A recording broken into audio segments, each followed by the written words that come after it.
नमस्कार दोस्तों। क्या आपने कभी सोचा है कि कुछ लोग कम उम्र में ही करोड़पति कैसे बन जाते हैं, जबकि अधिकांश लोग पूरी जिंदगी नौकरी, ईएमआई और पैसों की चिंता में गुजार देते हैं।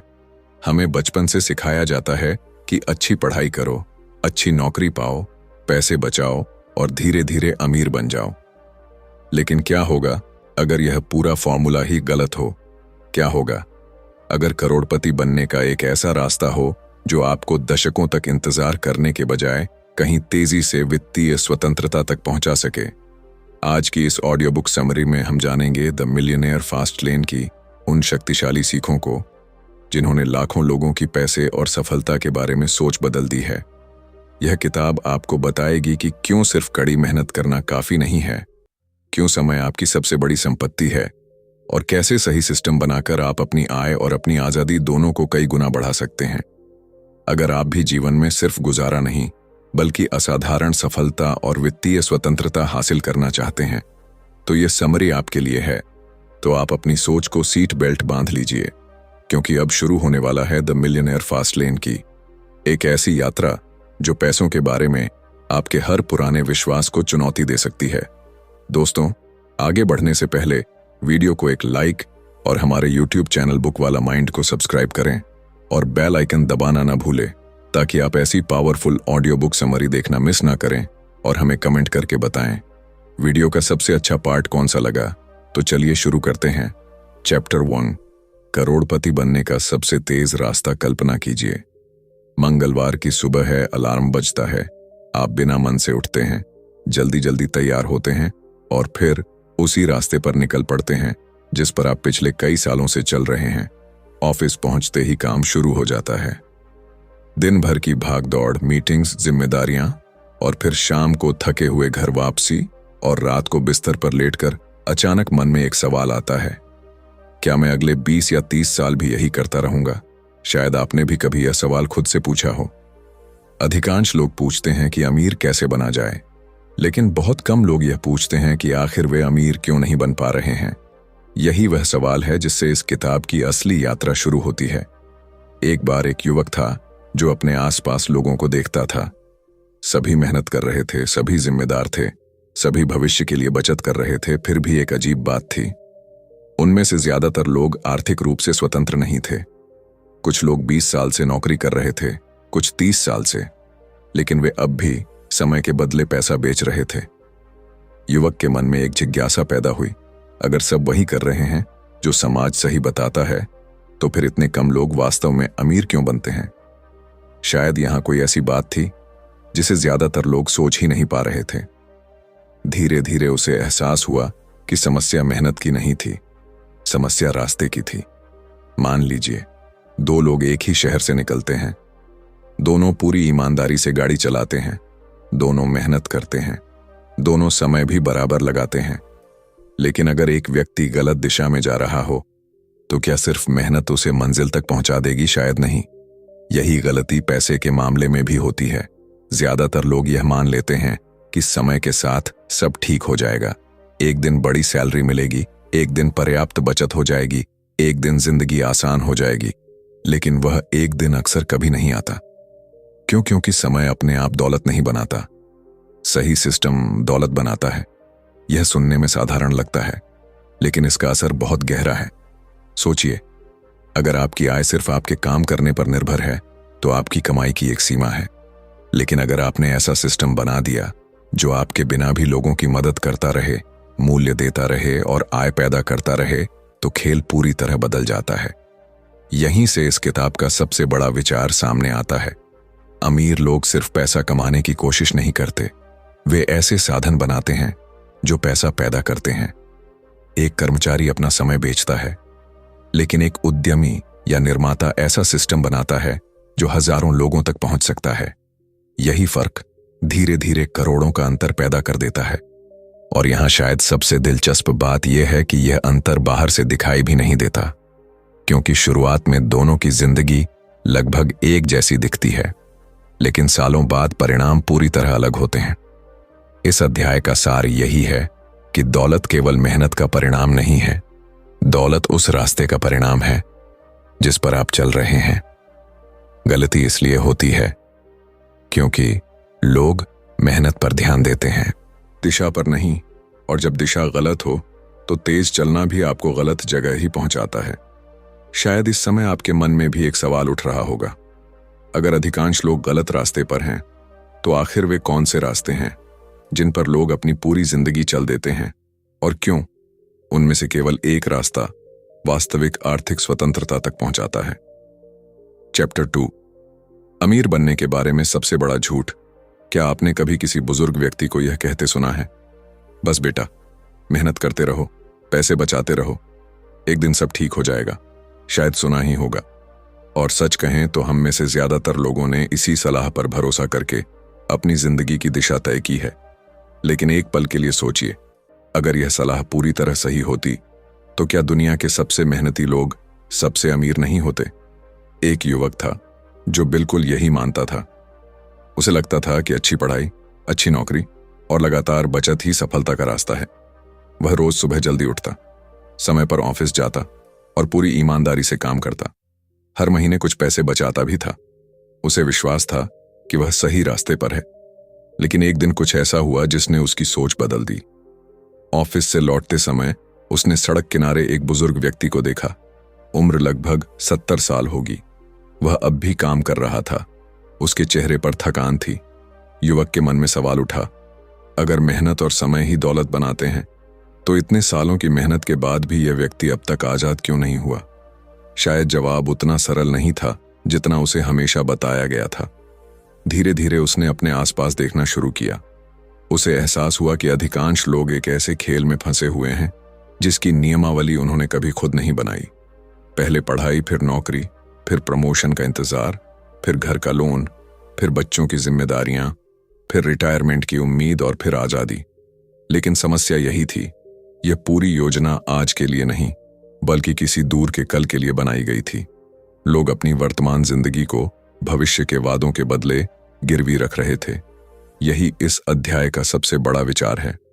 समाज ने हमें एक ऐसा सपना बेचा है जिसमें कहा जाता है कि अगर आप कई दशकों तक लगातार मेहनत करेंगे तो एक दिन आराम मिलेगा। लेकिन उस दिन तक पहुंचते पहुंचते अक्सर ऊर्जा, समय और अवसर पहले ही निकल चुके होते हैं। एक साधारण उदाहरण सोचिए। मान लीजिए 2 दोस्त हैं। पहला दोस्त हर साल अपनी आय का थोड़ा हिस्सा बचाता है और उम्मीद करता है कि 50 साल बाद वह आराम से जी सकेगा। दूसरा दोस्त यह सोचता है कि वह ऐसा क्या बना सकता है जो हजारों लोगों की समस्या हल करे। शुरुआत में दोनों की जिंदगी लगभग समान दिखती है, लेकिन कुछ वर्षों बाद फर्क दिखाई देने लगता है। क्यों? क्योंकि एक व्यक्ति केवल बचत बढ़ा रहा है, दूसरा अपनी कमाई की क्षमता बढ़ा रहा है। और यही वह अंतर है जिसे अधिकांश लोग कभी देख ही नहीं पाते। और किताब यह नहीं कहती कि बचत करना गलत है। समस्या तब होती है जब बचत को ही पूरी रणनीति समझ लिया जाए। क्योंकि केवल पैसे बचाकर अमीर बनने की गति बहुत धीमी होती है, जबकि मूल्य पैदा करके, समस्याएं हल करके और लोगों की मदद करके आय की सीमाएं कहीं बड़ी हो सकती हैं। यही कारण है कि कई लोग पूरी जिंदगी मेहनत करते हैं लेकिन आर्थिक स्वतंत्रता तक नहीं पहुंचते। वे गलत नहीं होते, वे बस एक ऐसे विश्वास को सच मान लेते हैं जिसे कभी प्रश्न नहीं किया गया। और शायद सबसे खतरनाक बात यही है, जब कोई झूठ बार बार दोहराया जाता है तो वह सच जैसा महसूस होने लगता है। इस अध्याय की असली सीख यह है कि मेहनत, बचत और इंतजार ही दौलत का फॉर्मूला नहीं है। दौलत तब बनती है जब आप अपने समय को एक ऐसी व्यवस्था में बदल देते हैं जो आपके बिना भी मूल्य पैदा कर सके। लेकिन अब एक और बड़ा सवाल सामने आता है, अगर यह पारंपरिक रास्ता उतना सुरक्षित नहीं है जितना हमें बताया गया है, तो फिर लोग आखिर किन किन रास्तों पर चल रहे हैं और उनमें से कौन सा रास्ता वास्तव में आर्थिक स्वतंत्रता की ओर ले जाता है? चैप्टर 3 रास्ते, एक जिंदगी। क्या आपने कभी ट्रैफिक सिग्नल पर खड़े होकर आसपास की गाड़ियों को देखा है? कुछ लोग बाइक पर जल्दी में होते हैं, कुछ कार में बैठे अपने भविष्य की योजनाएं बना रहे होते हैं, कुछ लोग फोन पर किसी मीटिंग की बात कर रहे होते हैं। बाहर से सब अलग दिखते हैं, लेकिन अगर आप थोड़ा गहराई से देखें तो पाएंगे कि लगभग हर व्यक्ति अपनी जिंदगी को किसी न किसी रास्ते पर चला रहा है। और अजीब बात यह है कि ज्यादातर लोगों को यह भी पता नहीं होता कि वे किस रास्ते पर हैं। एक बार एक युवक ने अपने शहर के लोगों को ध्यान से देखना शुरू किया। वह जानना चाहता था कि आखिर कुछ लोग आर्थिक रूप से आजाद क्यों हो जाते हैं, जबकि कुछ लोग पूरी जिंदगी संघर्ष करते रहते हैं। शुरुआत में उसे सबकी जिंदगी लगभग एक जैसी लगी। सब काम कर रहे थे, सब पैसे कमा रहे थे, सबके सपने थे। लेकिन फिर उसे एक पैटर्न दिखाई दिया, और यही पैटर्न उसकी सोच को हमेशा के लिए बदलने वाला था। उसे एहसास हुआ कि लोग वास्तव में 3 अलग-अलग रास्तों पर चल रहे हैं।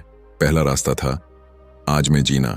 कल की परवाह की बिना एक लड़का था जो हर महीने सैलरी आते ही नए गैजेट खरीद लेता था, घूमता फिरता, और जो कमाता था लगभग सब खर्च कर देता।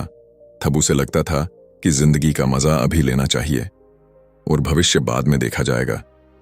कुछ साल तक उसकी जिंदगी शानदार दिखी, लेकिन धीरे धीरे कर्ज बढ़ने लगा, तनाव बढ़ने लगा, और जब मुश्किल समय आया तो उसके पास कोई सुरक्षा नहीं थी। यह वह रास्ता था जहां आज की खुशी के लिए कल को गिरवी रख दिया जाता है। फिर दूसरा रास्ता, यह रास्ता बहुत जिम्मेदार और सुरक्षित दिखता था। अच्छी पढ़ाई करो, अच्छी नौकरी पाओ, पैसे बचाओ, रिटायरमेंट का इंतजार करो। यह सुनने में समझदारी भरा लगता है, और सच कहें तो हम में से ज्यादातर लोग इसी रास्ते पर चल रहे हैं। एक व्यक्ति था जो हर महीने बचत करता था, हर साल प्रमोशन की उम्मीद करता था। उसने सब कुछ सही किया, लेकिन एक दिन उसने गणना की कि आर्थिक स्वतंत्रता पाने में उसे अभी भी 30 साल लग सकते हैं।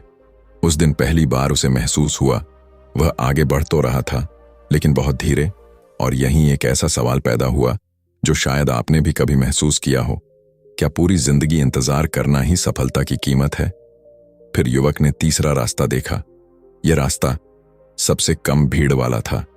यहां लोग केवल पैसा कमाने की कोशिश नहीं कर रहे थे, वे मूल्य पैदा कर रहे थे, समस्याएं हल कर रहे थे, और ऐसा सिस्टम बना रहे थे जो हजारों लोगों तक पहुंच सकते था।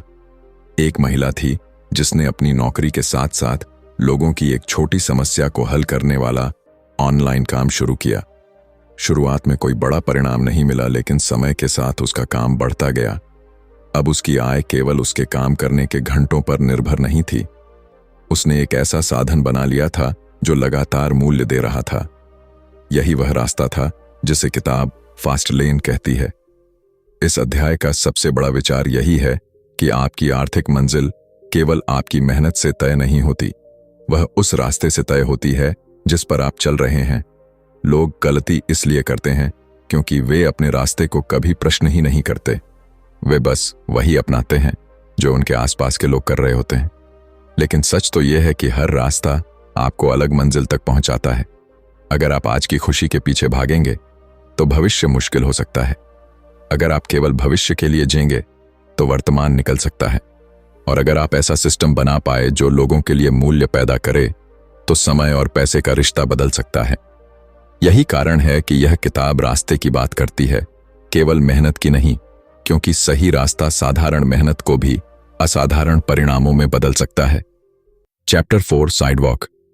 जब आज की खुशी कल की आजादी छीन लेती है, क्या आपने कभी ऐसा दिन देखा है जब सैलरी सुबह खाते में आई हो और शाम तक आपने आधे पैसे खर्च करने की योजना बना ली हो?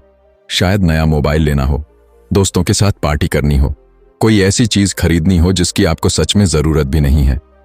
उस समय सब सही लगता है क्योंकि दिल कहता है जिंदगी का क्या भरोसा, जो करना है अभी करो। लेकिन यहीं एक छोटी सी कहानी शुरू होती है और अक्सर लोगों को पता भी नहीं चलता कि वे किस दिशा में जा रहे हैं। एक लड़का था जिसका नाम भानु था। भानु मेहनती था, नौकरी करता था, हर महीने ठीक ठाक कमाता था, लेकिन उसकी एक आदत थी, जैसे ही पैसे आते वह खुद को कोई ना कोई इनाम दे देता। नई घड़ी, नया phone, weekend trip, online shopping. उसे लगता था कि वह जिंदगी का मजा ले रहा है, और सच कहें तो बाहर से देखने पर ऐसा ही लगता था। उसकी सोशल मीडिया प्रोफाइल शानदार थी। लोग सोचते थे कि भानु बहुत अच्छी जिंदगी जी रहा है, लेकिन एक रात कुछ ऐसा हुआ जिसने उसे सोचने पर मजबूर कर दिया। उसकी बाइक खराब हो गई। मरम्मत का खर्च अचानक सामने आ गया। भानु ने बैंक अकाउंट चेक किया और वहां लगभग कुछ भी नहीं था। उसी क्षण उसे पहली बार महसूस हुआ कि जो जिंदगी बाहर से चमकदार दिख रही थी वह अंदर से कितनी कमजोर थी। और शायद यहीं से साइड वॉक की असली कहानी शुरू होती है। किताब में साइडवॉक उस मानसिकता को कहा गया है जहां व्यक्ति केवल आज के बारे में सोचता है, भविष्य की चिंता नहीं, सुरक्षा की योजना नहीं, किसी बड़े लक्ष्य की दिशा नहीं, सिर्फ तत्काल खुशी, सिर्फ अभी का आनंद। समस्या ये नहीं कि खुशी लेना गलत है, समस्या तब शुरू होती है जब हर फैसला केवल आज की भावनाओं के आधार पर लिया जाने लगता है। सोचिए, कितनी बार हमने खुद से कहा है, अगले महीने बचत कर लूंगा, अभी खरीद लेता हूं, बाद में देखेंगे। इतना तो चलता है और यही छोटे छोटे फैसले धीरे धीरे एक आदत आपकी बन जाते हैं। फिर आदत एक जीवन शैली बन जाती है और जीवन शैली हमारी आर्थिक दिशा तय कर देती है। अजीब बात यह है कि साइडवॉक पर चलने वाले लोगों को अक्सर लगता भी नहीं कि वे किसी खतरे में हैं, क्योंकि शुरुआत में सब कुछ सामान्य दिखाई देता है। यही इसकी सबसे बड़ी चाल है। भानु के साथ भी यही हुआ। वह हर महीने नए खर्चों में उलझता गया। कमाई बढ़ी, लेकिन खर्च उससे तेज बढ़े। कुछ साल बाद उसने महसूस किया कि उसकी आय पहले से कहीं ज्यादा है, लेकिन उसकी आर्थिक स्थिति लगभग वही है। उस दिन उसे एक सच्चाई समझ आई। समस्या उसकी कमाई नहीं थी, समस्या उसकी आदतें थीं। यही इस अध्याय का सबसे बड़ा विचार है। गरीबी केवल कम पैसे होने का नाम नहीं है। कई बार गरीबी एक सोच होती है, एक ऐसी सोच जो हर बार भविष्य की कीमत पर वर्तमान को चुनती है। लोग यहां गलती इसलिए करते हैं क्योंकि तत्काल खुशी बहुत आकर्षक लगती है, भविष्य दिखाई नहीं देता। लेकिन नया फोन, नई कार, नया खर्च, वह सब अभी दिखाई देता है। दिमाग स्वाभाविक रूप से उसी चीज को चुनता है जो तुरंत खुशी दे, और यही कारण है कि लाखों लोग बिना महसूस किए साइडवॉक पर चलने लगते हैं। लेकिन अच्छी बात यह है कि इससे बाहर निकलने की शुरुआत बहुत छोटी हो सकती है। हर कमाई का एक हिस्सा बचाना, हर खरीदारी से पहले खुद से पूछना, क्या यह जरूरत है या सिर्फ इच्छा, और सबसे महत्वपूर्ण, अपने भविष्य को भी उतनी ही अहमियत देना जितनी आज को देते हैं। क्योंकि आर्थिक आजादी अचानक नहीं बनती, वह छोटे फैसलों से बनती है। ऐसे फैसले जो उस समय शायद महत्वहीन लगते हैं, लेकिन वर्षों बाद पूरी जिंदगी बदल देते हैं। और शायद सबसे गहरी बात यह है, साइडवॉक पर चलने वाला व्यक्ति अक्सर तब तक नहीं रुकता जब तक कोई बड़ा झटका उसे जगाता नहीं। लेकिन अगर साइडवॉक इतना खतरनाक है, तो क्या दूसरा रास्ता बेहतर है? या कहीं ऐसा तो नहीं कि दुनिया का सबसे लोकप्रिय रास्ता भी एक ऐसा जाल है जिसे लोग सफलता समझकर अपनाते हैं?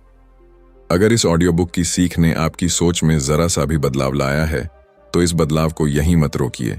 वीडियो को लाइक करें ताकि यह ज्ञान उन लोगों तक भी पहुंचे जिन्हें इसकी सबसे ज्यादा जरूरत है।